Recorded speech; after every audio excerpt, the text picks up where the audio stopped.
గుంటూరు అరండల్పేటలోని శ్రీ సాయి హాస్పిటల్లో అయోధ్య రామమందిర బాలరాముని ప్రాణప్రతిష్ఠను చూపిస్తూ ఆపరేషన్ చేశారు డాక్టర్లు. బాహుబలి డాక్టర్ హనుమా శ్రీనివాస్ రెడ్డి ఎన్నో రకాల సినిమాలు చూపిస్తూ ఎన్నో సర్జరీలు చేశారు. ఈసారి మరింత వినూత్నమైన సర్జరీ చేశారు డాక్టర్. సర్జరీ సమయంలో బాలరామునికి 2 చేతులు ఎత్తి నమస్కరించాడు రోగి. మరోసారి బాహుబలి సర్జన్ హనుమా శ్రీనివాస్ రెడ్డి చరిత్ర సృష్టించారు.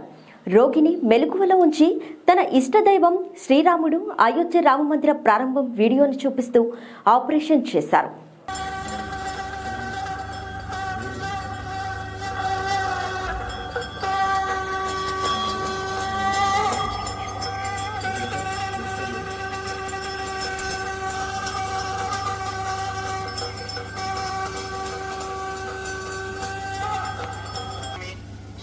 श्रीरामचंद्र चरणौ वचसा गृह्णामि श्रीरामचंद्र चरणौ शिरसा नमामि श्रीरामचंद्र चरणे लोकाभिरामं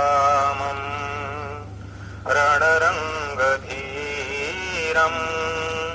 राजीवने రాముడి కథను షార్ట్ గా వివరిస్తాడు.